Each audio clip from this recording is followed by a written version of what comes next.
Hello everyone and welcome to SUNUP. I'm Lyndall Stout. Wheat planting season has arrived. Welcome rains and an improving drought picture means that things are a little easier than they were this time last year, for now at least. Dr. Oliveira Silva, our OSU Extension small grain specialist, gets us up to speed. Yeah, so it's that time of the year where we are all getting ready for planting.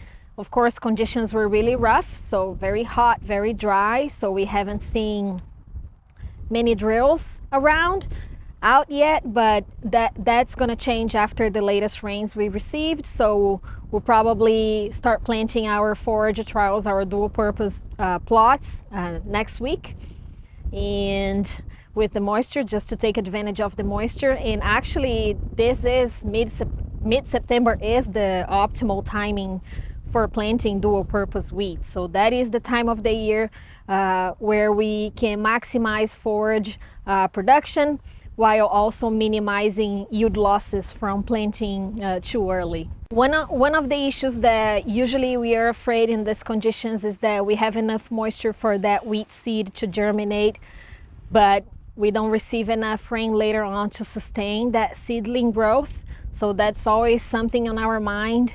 And so there is also concerns about in some conditions, should I dust it in? Should I plant deeper to get that soil moisture? So that will depend on a lot of factors, and it is on a farm by farm decision. I usually prefer to keep that planting date on that optimal time. So we try to plant the wheat during that optimal time. And so last year, for example, we dusted in a lot of wheat, but then conditions were really rough. We never received any rain in the fall, and the forage situation was what we all know about. It was really low.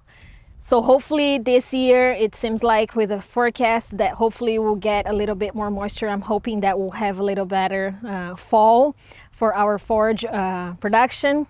So a few things for producers to have in mind is just right now it's a good time for soil sampling to know what is the fertility situation in each field before actually doing that nutrient management. Controlling volunteer wheat, so making sure you plant wheat on a completely brown dead volunteer wheat to prevent any issues with future diseases, so wheat chromite and then later on wheat streak mosaic viruses infestations. We haven't heard issues with fall armyworm, but it's always good to keep your eyes out. And yeah, so let's look for the conditions. Like I mentioned before, that will be on a farm by farm case or basis for decisions, but hopefully we'll have a better fall this year. If producers are interested in seeing variety differences, not only in yield and protein, but also forage, we have all results posted on our website. We have also included some results that we have on the difference in seed size among varieties that we have in the variety trials. So all that information is posted on the website and available to everybody. So grain yield, protein, test weight, and also forage production and first hollow stem. So they can see the differences that we have among varieties.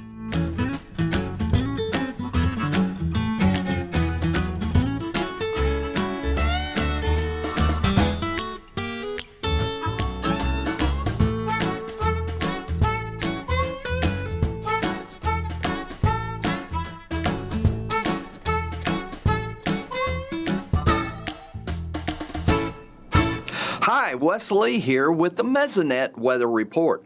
Wow, what a difference a week makes with Oklahoma weather. We went from very dry soils and 100+ temperatures 2 weeks ago to widespread rain and temperatures below normal this past week. Early week rains were seen at all 120 Mesonet sites. The Oklahoma wheat belt was especially blessed, as you can see on this 5-day map from midweek. All the green areas on the map had received 1 inch or more of rain. Additional rains were expected to add to this by the end of the week. This had a very positive impact on the shallow soil moisture for this critical fall planting season. In the Northwest, dark green ones are seen on this 4-inch fractional water index map. This indicates a soil sensor reading as wet as it possibly can. Along with the rain came very pleasant cooler temperatures.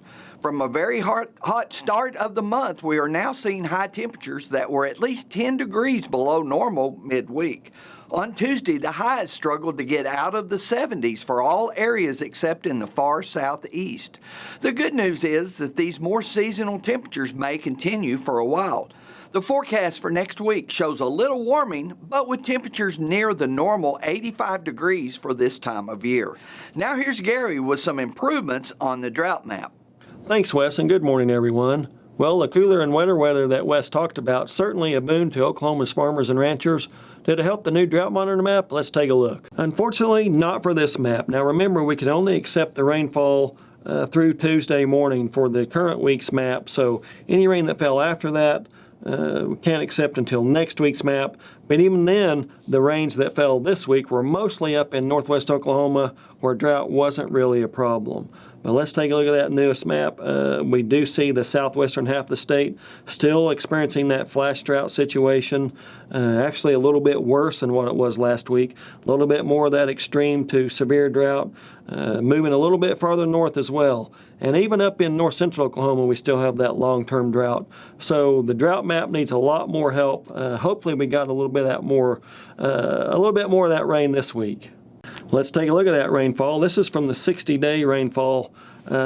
This is through Wednesday, so we might have gotten some rain after that, but still this shows the problem with that flash drought situation where the rainfall amounts generally from about an inch to maybe 2.5 inches at the most. So that's the area that we're concerned with. Hopefully they got more rain, but still we need a lot more to impact that Drought Monitor map. It shows up even better on the departure from normal rainfall map from the last 60 days, again through Wednesday. But even if we did get more rain, unfortunately the deficits are from 2 to 3 to as many as 6 inches. So even 1 or 2 inches of rainfall aren't going to impact deficits of 5 to 6 inches as much. Certainly a help, but we definitely need a lot more. And of course that shows up even better on the percent of normal rainfall map considering the time of the year. It is our secondary rainy season here in the fall. So as we go back through those 60 days, we're some cases less than 25% of normal, and in some cases less than 10% of normal. And in fact, south central Oklahoma, you go back past 60 days, this is the driest such period in at least the last 100 years. So definitely some problems going on across southwestern and especially south central Oklahoma. Okay, so I hope we got some more rain and hopefully have a better map to present to you next week. But again, even if we got some decent rainfall amounts, we do need more to get completely out of drought. That's it for this time. We'll see you next time on the Mesonet Weather Report. Heading back out now to the recent Panhandle Crops Field Day to learn about insect pressure in that part of the state. Here's SUNUP's Curtis Hare with OSU entomologist Dr. Chris Giles. We're back here at the McCall Research Station with our OSU entomologist, Dr. Chris Giles. And Chris, so what are you talking about at the field day today? I'm talking about mites in corn, and that's been a perennial issue, and on a regular basis producers are having to deal with that and make application of pesticides to protect their corn. But this year the numbers are a lot less, and so we're able to monitor before making decisions. So why are numbers less than they would usually be? I think the rainfall. There's been a little bit more rainfall recently, a little bit more moisture, even though that's going to disappear, so they're going to have to look out for it. So a slower developing population of mites, but they're starting to move in, they're starting to increase, and so people are really going to have to pay attention to this. Yeah, and here you just spoke a little bit earlier, and you were definitely one of the most popular speakers. It sounded like you had a lot of questions, thrown your way. So what were some questions that you were, receiving? I think the questions are what pesticides to use, and we can look at OSU Extension fact sheets for that information, but also when to treat to prevent these mites from getting into the ears, because that's really the most critical part. They can be on the lower plants, they can be on the leaves, not causing much damage. When they get in the ears, that's a real issue. So preventing that is the key. And some of the producers, we had a nice discussion about how we would prevent that and making sure that doesn't happen. So what are some tips that you're giving? Oh, the tips are really monitoring the populations early on, but also really paying attention to the natural enemies, some of the predators that eat these mites. There's other mites, there's lady beetles, there's lacewings, a whole suite of natural enemies that do a great job of keeping populations low. And these producers were talking to each other about monitoring both and making sure that we're keeping track, because we want to preserve those natural enemies for the rest of the pests that are out there. Yeah, because sometimes you might look out there and you might see a ladybug and think, oh, that might be an issue actually, but in reality, it's actually trying to keep those mites down. Yeah, and they do a nice job if their numbers are high enough. But at some point in time, when it becomes too hot and too dry, and those natural enemies are not out there, the mites really have to be taken care of. So in a place like out here in the Panhandle, what are some different types of, insect pressure that you might see out here, comparatively to like what you might see like in central Oklahoma? Yeah, so I think mites in corn would be a big issue, but also the sorghum aphid is just starting to build up a little bit in this part of the country. On late planted sorghum, still vulnerable. We're seeing those sorghum aphids just starting. But again, the same natural enemies that attack mites attack those. We're trying to pay attention to both and make decisions about that. All righty, thanks, Chris. Dr. Chris Giles, OSU entomologist here at Oklahoma State University.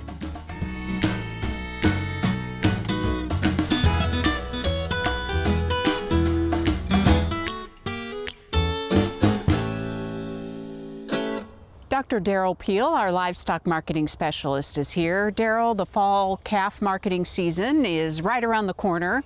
What are you seeing as we head into fall? Yeah, it's a time of year we expect to see that fall run start here, and we get through September and into October. Seasonally, we expect larger volumes of calves, but of course cattle numbers are down this year. Auction volumes in Oklahoma are running about 10% down this year. That actually quite a bit more than that, over 20% down since the middle of the year. So I expect to see a smaller calf run, even though we may go up on a week-to-week basis a little bit, but I think overall it'll be a smaller calf run this fall. With that in mind, are we expected to see some of our typical patterns when it comes to prices? Well, we haven't seen seasonal patterns all year, really. We've had a tremendous run up in prices. Calf prices, of course, typically peak in the spring, and they go lower in the second half of the year to a fall low in that calf run in October, typically. We haven't seen any decrease in prices, really, through the summer, kind of flattened out. But the bottom line is I really don't expect to see much seasonal weakness in these prices. In fact, I wouldn't be surprised to see them actually move higher from here to the end of the year. What about cull cow markets? Cull cow markets, a similar story in many ways. Obviously, numbers are down. Again, volumes, particularly in the last few weeks of cull cows in Oklahoma auctions, have been down significantly. The prices are high because numbers are down. And not only that, the market for lean beef, processing beef that comes from those cull cows is very strong right now. So again, I don't know that I expect to see much seasonal weakness in these cull cow prices in the fall of the year. As we know, it's wheat planting time, always an exciting time of year. What are the prospects in terms of wheat pasture this fall? Well, from a production standpoint, we've kind of had some ups and downs. We had rain earlier, good subsoil moisture. Then we got terribly hot and dry in late August, early September. Now we're getting some moisture again in some critical areas in the state. So I think there's some prospects from that standpoint. USDA actually said recently that we're slightly ahead of our planting progress for wheat in Oklahoma, about 10% so far, and it's normally about 5% at this point in the fall. That said, if we can get some wheat pasture, I think from a market standpoint, there will be some producers interested in wheat stockers this fall. Now, obviously, prices are very high and the margins are a little tricky. So I guess my best advice is just to pencil carefully. It looks to me like when you take into account the futures market and possibilities for locking in some margin, that there is some potential there, but I think it's going to be a little bit tricky and it requires some pretty careful evaluation. And gives us lots to talk about, right? Absolutely. All right. Derrell, thanks a lot. We'll see you next time.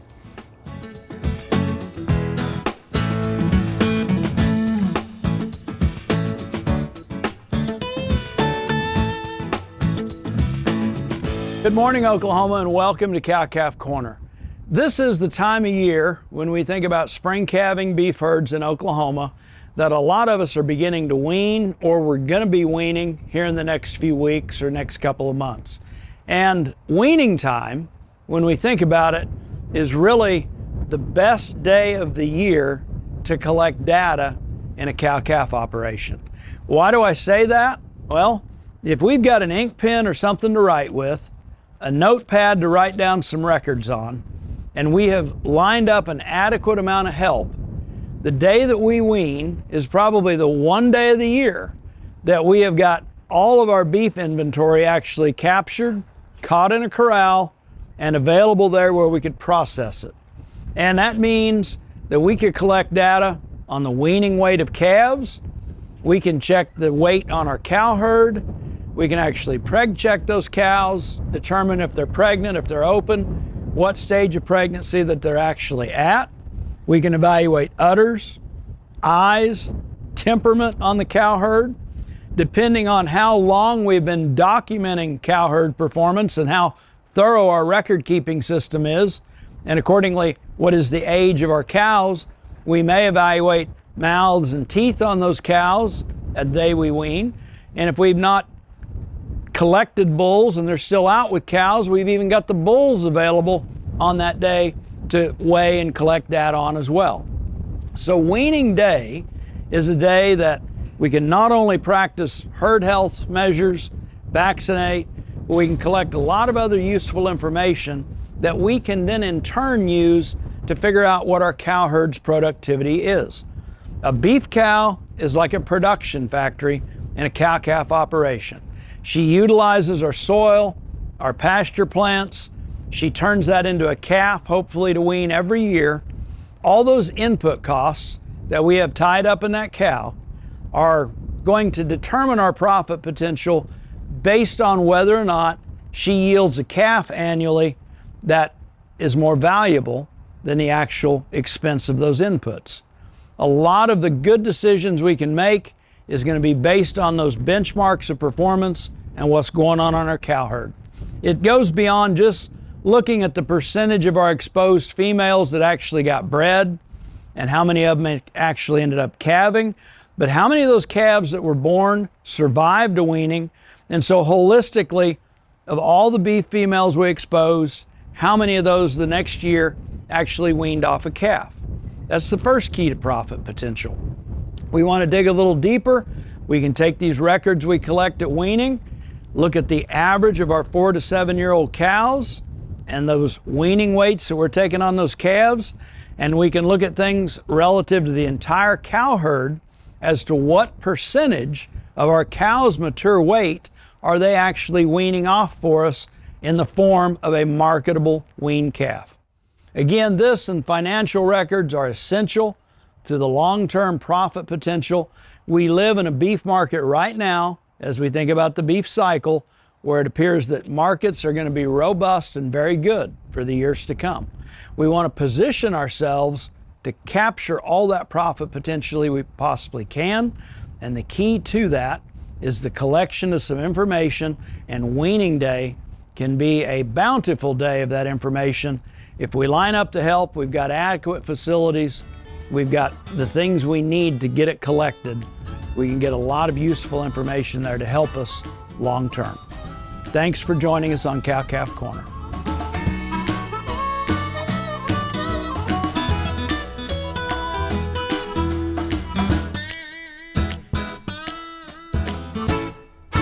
Dr. Kim Anderson, our crop marketing specialist, joins us now. Kim, the latest supply and demand report is out. Any surprises? I don't think there's any surprises, and there were some changes, and you would always expect those changes. Now, what's important in these reports aren't necessarily the numbers, it's how those numbers match the market's expectations.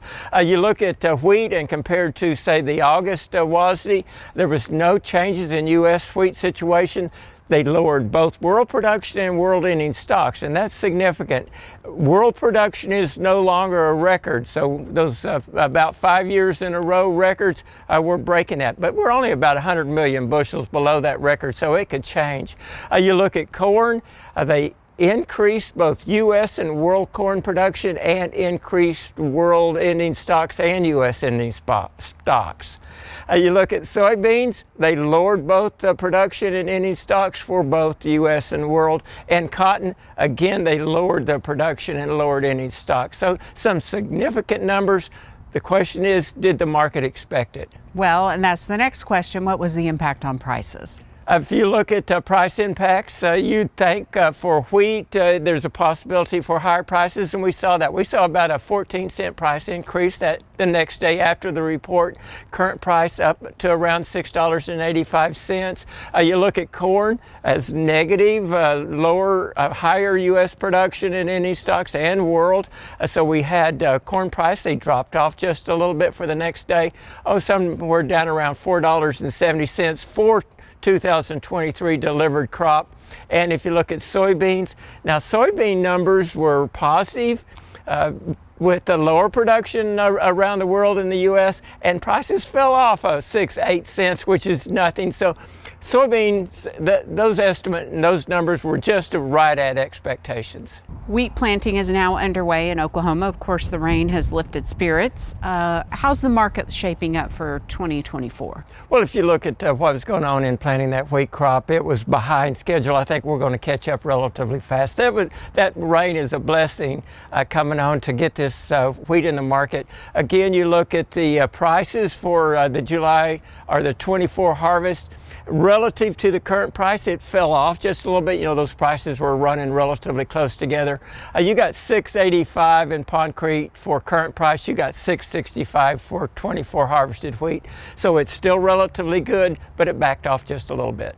What's happening with the Russia-Ukrainian war?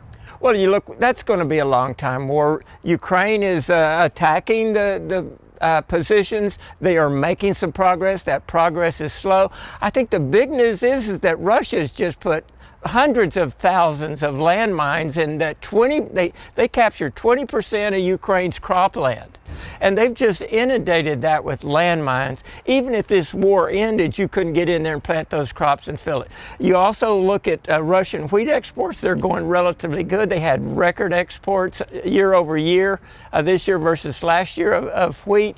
Ukraine is having some problems getting their wheat out, but they are managing to get some out. So it's just same old, same old. However, it is still the thing the market's watching relative to price. And how are things shaping up for cotton? Well, cotton prices, they're the futures price, 84.85 on that harvest contract. Not much changes there. You look at the WASDE report, they lowered production in both U.S. and the world for cotton. That's positive for prices. I think the market was expecting that, and that the current numbers support that 80 to 83 cent harvest price for Oklahoma cotton. Okay, Kim, lots of great information. We'll see you next week. The recent widespread rains coming after weeks of hot and dry temperatures mean there could be some dangers for grazing cattle right now. OSU Extension beef cattle specialist Dr. Rosslyn Biggs tells us what to look out for.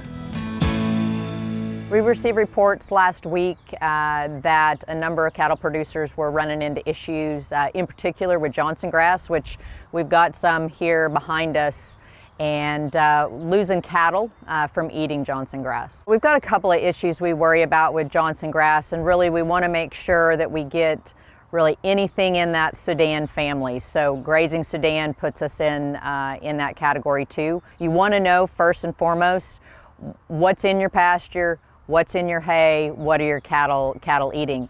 The biggest issue we're running into right now is that these cattle that we had deaths on were believed to be prussic acid, which is also known as cyanide. When we have certain members of this Sudan family and they become stressed, particularly in drought conditions, they produce a compound that when that plant is damaged then turns itself into cyanide. It's important to recognize that when we're dealing with cattle deaths, we can have a number of different toxins that can give us problems. With Johnsongrass, we can see nitrates as well. And so producers really need to be aware that we need to do some testing on both our pastures, know what's there, and then also anytime we're dealing with hay, we want to make sure we're testing those hays as well. Producers need to get in connection with their local county extension educator as well as their veterinarian And OSU has laboratories that can do quantitative testing where we can know, how much exactly is in that plant. But there's also a field test that can be done on site. But it's a little tricky, so we want to make sure that it is being performed correctly. Otherwise, it may give us a false sense of security. Johnsongrass is really everywhere. It's in pastures, it's along the side of the road, it's in the bar ditches. And it doesn't really take all that much to impact a cow once she eats that. It's usually going to be a sudden death. We will note with prussic acid, with cyanide related to these kind of toxins, when we draw blood on those animals, it is bright cherry red, because that's what the cyanide is doing, is keeping the oxygen moving into the cells and the tissues. In particular, the treatments for both of these type of toxins need to be administered quickly. They need to be administered into the bloodstream, which many may not feel comfortable with. Additionally, the antidotes to both of these toxins have become harder and harder to get our hands on, and so we want to be prepared in advance. It's important to note too that this is a condition that can impact all ruminants, so sheep and goats we can see problems with potentially too. Horses, for some reason, seem to be more tolerant of grazing Johnsongrass than others. Trying to get rid of Johnsongrass is harder than one would like. And so we want to manage those pastures and talk to our local county extension educators about options of managing our pastures really at all times from all kinds of toxic plants.